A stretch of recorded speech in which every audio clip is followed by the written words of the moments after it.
Hello and welcome to my latest walkthrough, which is Jetpac for the ZX Spectrum. The first thing I do in all of these is give a shout out to somebody, and today it's going to be for a guy called ZX Frankie who recently managed to get 1 million points on Jetpac, and I'll put the link to the YouTube video where he does this. Absolutely phenomenal achievement. He had to play Jetpac for 7 hours to be able to do that. To ZX Frankie, that is an absolutely amazing achievement. I don't play Jetpac for 7 hours in this game. I think this is around 20 minutes long. So, as with some of my other walkthroughs, there might be periods where there's a little bit of space where I don't talk, which I'm sure some people will be pleased to know. About the game, Jetpac was the first ever game released by Ultimate Play the Game. I've done a few Ultimate Play the games before. Alien 8, Nightlaw, other walkthroughs for their games, and they are all excellent games. I think the games only started to go downhill once they got bought by US Gold. And in the game, you are Jetman, the guy that you see bouncing around the screen with his very, very cool laser, reminiscent of Defender. And what you have to do is you have to construct your ship and then get enough fuel to fill the ship up to the top so it can take off and land at the next planet. The screens are all the same layout. They have those 3 platforms and the bottom, and your ship's always in the same place, and you get different baddies. This is now the second screen. The first screen's quite easy. You get kind of fireball things that just move across the screen in a straight line basically, and are quite easy to avoid. These ones bounce around the screen, and these ones are kind of fuzzy and bounce around quite predictably. Now, the thing with Jetpac is you can't actually complete Jetpac, so what I do with this is I loop it once. So Jetpac has 4 different spaceships that you need to construct, and they're all numbered. So there's U1, which is the current one, which is reminiscent of a kind of classic rocket. Then U2, which will come up next and is kind of reminiscent of the space shuttle.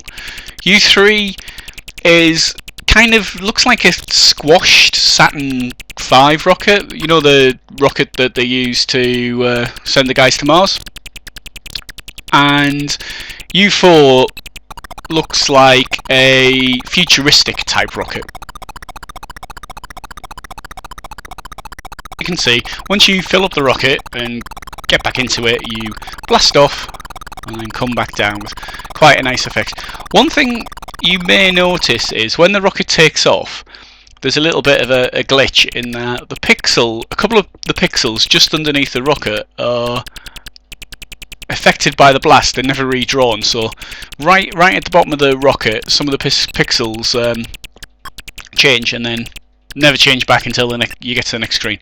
Now these are one of my least favourite baddies of all of them. They're very unpredictable. They kind of bounce around the screen really unpredictable, and they're quite large as well, so that makes them difficult to avoid. If I was ever going to lose a life early on in a game of Jetpac, this is always the screen I lose that life on. To be honest with you, there aren't many tips for playing Jetpac. It's quite a simple game. One of the things I always do, and you'll see me doing a lot in this walkthrough, is stand on that platform at the top right and just shoot right, and the screen wraps. So when something goes off one side of the screen, it comes back on the other, and that includes your fire, as you can see. In fact, it's probably quite difficult to fire. As you can see, I died on this screen. Always die early on. If I'm going to die early on, it's always on this screen. In fact, I think if I can get past this screen without dying, I always think of it as a big thing. A screen well completed. It's a good run if I can get past this screen without dying on that screen. Thing about the baddies on Jetpac is, while there are 4 ships, the baddies loop after you completed the second ship. So when you get back onto U3 to U4 is actually the same set of baddies again as U1 to U1 and U2 are the same baddies as U3 and U4. Now on this one, there's actually a kind of cheat on this one. You can do what's called leaching. And leaching is a technique in computer games where you just stay in one position and your score keeps going up. And in Jetpac there's quite a famous place to leach on this, because those jet type baddies, as they fly, when they turn white, they're flying kind of home onto your position horizontally. They just fly across the screen but try and level with you horizontally. And when they're doing that, if they hit something, they will die. And when they die, you get the points for them. And the platform in the middle, if you just stand on there, they will never hit you, but they'll keep firing at you and dying, and you can just stay there forever and clock up as big a score as you want. Now, one thing I will say is that ZX Frankie, when he got his 1 million points on Jetpac, and as you can see, your score goes up slowly, so getting to 1 million points, yeah, definitely a big thing. I challenge anyone to have a go and try it. He didn't do that, so I haven't watched the whole thing through. Well, I've watched it kind of fast forwarding bits here and there, and I'm pretty certain he didn't leech once. I must admit, if I'd have done it, if I'd have been playing for 7 hours, I'd have at least stayed there and had to have gone and have a loo break. Right, these baddies are one of two sets of homing baddies. They actually will home in on your position. They just go straight for you, wherever you are. And they're really, that makes this one really difficult. That's twice I've died on this screen. In fact, actually, having died twice on this screen, I'm slightly surprised I even managed to complete this game. And one of the things about Jetman is he's pretty bouncy himself. Once he hits something, he kind of bounces off it. Now, you can sometimes use that to your advantage in that if you time things right, getting the bounce is good and helps you get out of tricky situations. Other times it'll bounce you back into the baddies, so it's a bit of a double-edged sword. And as you'll see when I'm playing this, one of the things I try and do is actually collect the final piece of fuel and go straight into the rocket, so that when you do that, the fuel goes into the rocket, you're on the rocket, so you immediately take off. I don't know if you noticed it there, but you can see the glitch in the bottom. It's only when the ship takes off, it's not when it lands. Now, while the baddies loop, some of the way that the baddies move is the same on certain screens. So these ones, these kind of rounded crosses, I guess they are, these ones move pretty similar to the big round baddies, the ones that I said I really don't like, my least favourite ones.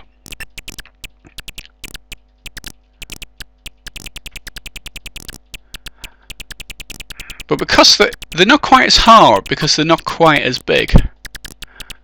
And this is one of these games where a lot of the time you have to be on the move. It's not quite as bad as Chucky Egg, where I don't think you ever get a respite in Chucky Egg. Chucky Egg's just intense from the first moment you start playing it, but Jetpac you have to be on the move a lot of the time. So you can see at the bottom we've constructed and got to U2 now, which is the space shuttle type 1.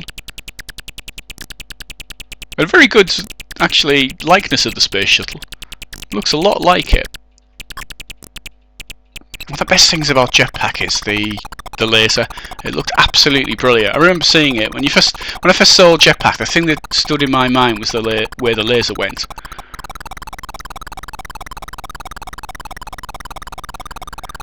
Down to the next one. I think this is the last one. And this, if it is the last one, no. Now, as I said before, some of the ship movements loop. So these kind of ships that I think look like slightly stretched Millennium Falcons, their movement is pretty much identical to the fireballs that you get on the very first screen. So it's quite a simple game. I mean, it's only a 16K game, so you can't expect a lot. But yeah, it's a very simple game, and they reuse certain aspects. So they reuse the baddie movement, even though it's a different graphic. They reuse the baddie movement over and over again.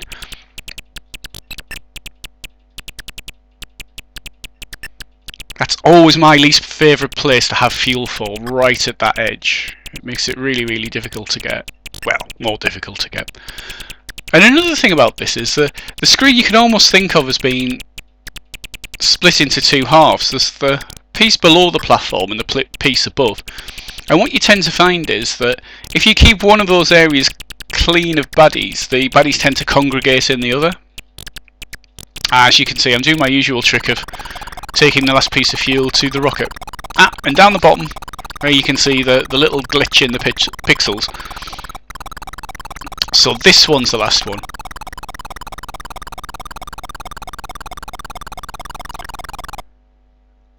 And this one has homing aliens again. They're kind of, I don't know, I always think these look like a bit like frogs. Or frogs' heads anyway. And these will home in on you. So actually, the second go round of the ships, so U2 and U4, both have homing baddies as the first enemy. And actually, it's the first enemy when you've got to build the ship, so you've got extra work to do with the homing enemy, the kind of flying saucer type ones. And as the last enemy on that ship, which is these frog type creatures.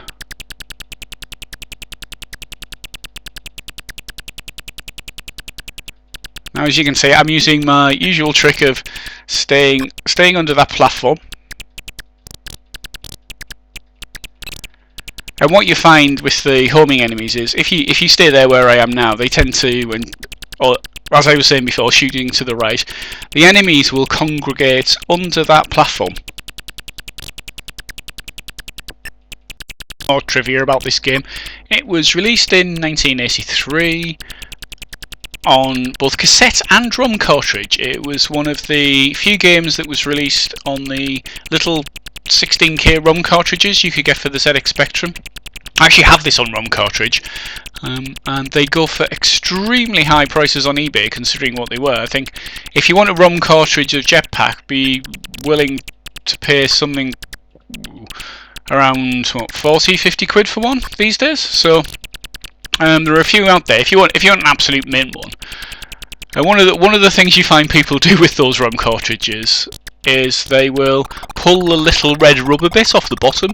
If you ever get a ROM cartridge which has got that kind of rucked up or even completely off when you receive it, then yeah, that's because someone's pulled it off and not been able to get it back on correctly. I bought one and it was like that, so I had to spend quite a bit of time and very carefully just slowly teasing it back into place.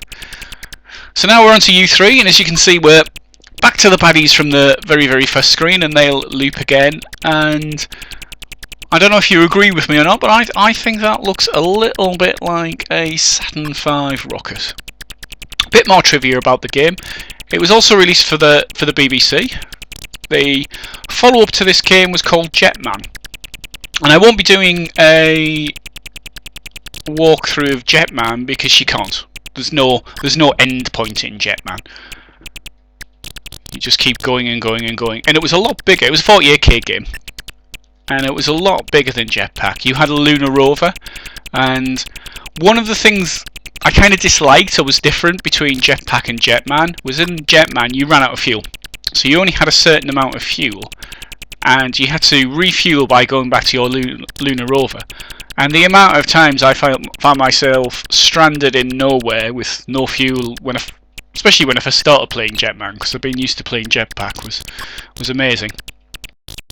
So Jetman was also made into a comic strip for Crash magazine, and it was really funny. I remember that it used to have guest stars by other Ultimate characters. Well, at least Alien 8 was in there 1 month. And I used to read it every single month. In fact, I used to get Crash every month. I had a subscription to it. And I think Jetman was the first thing that I watched or read whenever I got that magazine. I'd go straight to Jetman and I'd read that. I used to really like Crash magazine. It was a really good magazine. I know there were other magazines for the ZX Spectrum. Other magazines are also available. So back to the game. As you can see, the baddies are looping. So this is the same as the baddies from the first rocket. Well, the second screen on the first rocket anyway. There was a third game in the Jetpac series called Solar Jetman, but I think that was only released for the SNES. Or NES. Yeah, it was the NES. So, don't think it was ever released on the ZX Spectrum. I think there were rumours that maybe it was created for the ZX Spectrum, but that it was never actually made for the released for the ZX Spectrum. But then again, rumours on the internet go from everything from Mayame was a completed game and people have played it, to it was just an idea and we never got past doing the artwork for the game. Tiny bit more trivia about Jetpac. It made a guest appearance in Donkey Kong 64. And in Donkey Kong 64, which I think is a great game. I don't know if anyone who's listening's played it and likes it. And I think for the N64, I think the two big kind of platform games that are always touted as the best are probably Super Mario 64 and Banjo-Kazooie. But I really enjoyed playing Donkey Kong 64. I bought it and really liked the game. And this was hidden in the game. There was a certain area that you got to, I think it was in the kind of mechanical machine area that you got to, where, no, I think that was Donkey Kong. You could play Donkey Kong. If you went to the mechanical machine area and pulled a lever, you could play Donkey Kong. Whereas I think Frankie would let you play this once you'd collected so many of some kind of item. Something else, but you played this and actually played part of the game. You got a rare coin that you needed to collect to help you complete the game, and you play it, and you play with the N64 controller. Now, I know the N64 controller gets a bad press. I actually quite like it. I love the way, I like the asymmetry of it. Every other controller in the world is kind of symmetric. It's the same on both sides, but I like the kind of trigger mechanism with the analog joystick kind of in the middle on the top, so you could switch sides. It was left or right handed just naturally. Probably still not as good as the old PlayStation DualShock controller, which I think has just now become the de facto standard. Every controller you get's the DualShock controller. But I digress. But you had to play Jetpac with that controller. And I found it really difficult. While I liked the controller, really liked that controller, build quality wasn't the absolute best. Sometimes the analog stick could feel a bit cheap and nasty and kind of like it was going to break. But playing Jetpac with that controller, I always found really difficult. Very difficult indeed. One thing I haven't explained about this game is how you get extra lives. So extra lives in this game aren't score. You do get extra lives, but they're not score based. You get an extra life every time you get to a new rocket. So when you get one more life when you get to a new rocket, and it's quite subtly where they do this, because what you will see is when you actually get into your rocket ship, your lives go back up to the next number. So as you can see, they went up to 4 when I got in the rocket ship. Now normally when your man reappears, it goes down 1.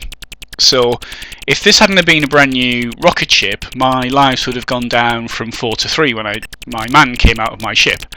However, when you get a new ship, that doesn't happen. They don't go down. And sometimes I wonder whether that, because they were putting a new ship on and kind of resetting the game, I often wondered if that was a glitch. And actually you weren't supposed to get any extra lives. And I'm pretty sure if you didn't get any extra lives at all, that getting to 1,000,000 points would have been really difficult. Or maybe it happened and they thought, well, we'll do that to let people have extra lives. And then be able to get to 1,000,000 points. So if you see now, I've been playing this for what? Coming up for 20 minutes, and I don't even have 50,000. So you can see why it would take you 7 hours to get to that many points.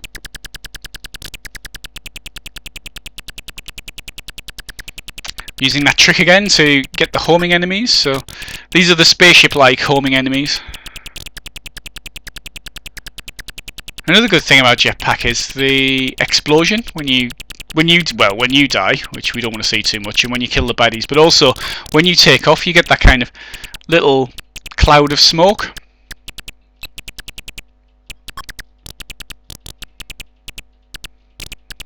And one of the things about Jetpac is because the screen loops, you can go from one side to the other, but that's also where the enemies spawn, so it's really, really dangerous to loop your character around.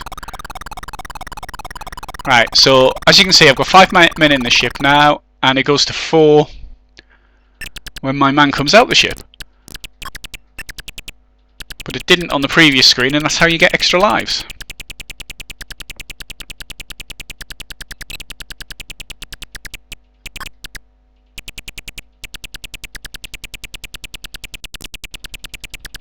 There is, of course, one other Jetpac game, which is a game called Jetpac Refueled.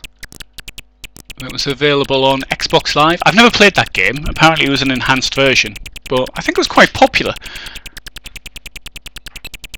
I don't know how it plays. I'm guessing it had a larger playing area than this, but I think it would allow multiplaying or competitive gaming.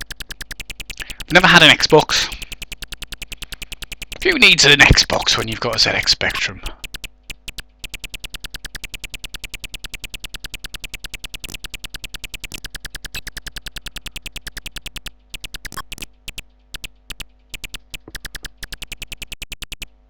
So if you go to tip shop on the ZX Spectrum and have a look at the tips there, there's some interesting ones.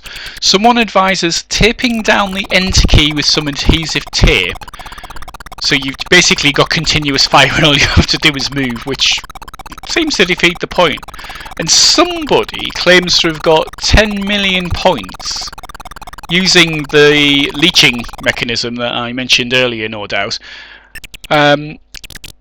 And claims they had 45 men at one point. Now, given that you don't get extra men for points, then he must have actually been able to go through a lot of screens without being killed. And apparently what happens, and I've never seen this, I've never seen anyone do this. I could check on the ZX Frankie video and see if it happens, but the lives actually start going up as letters. After you get to 9, it goes A, B, C, D, E, F, G. Wonder if that does happen. Be an interesting experiment. Anyway, I'll pause this and go and have a look and see if I can see that happening on ZX Frankie's walkthrough. Okay, I'm back. And looking at ZX Frankie's walkthrough, what happens is, once you get past 9 lives, once you get to the 10th life, it becomes a colon character, so one dot above the other. It doesn't go to A. Now, that may be that it was emulated and that on an original Spectrum it will go to an A. I'm not sure.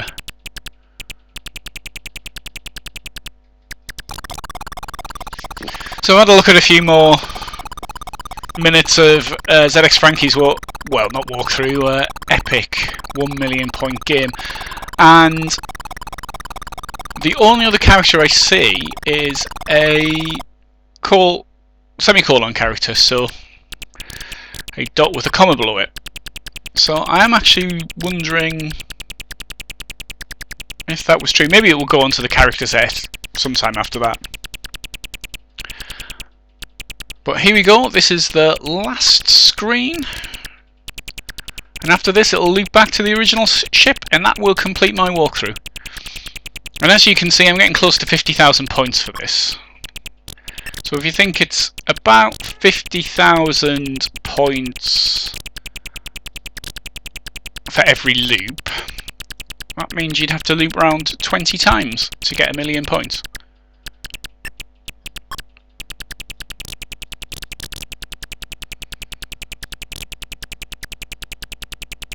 Which would take you a long, long time.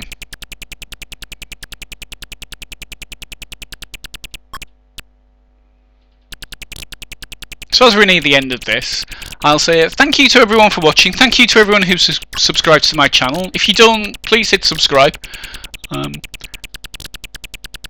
And I know it's been a while since I did the last video actually, but it's just been because it's summer and it's been far too nice to be outside. Sorry, far too nice to be inside, recording commentaries for games when you could be outside in the sun. And here we go, we've looped back around, so that's the end of the walkthrough. Thank you very much to everyone who's watching, and until next time, happy playing!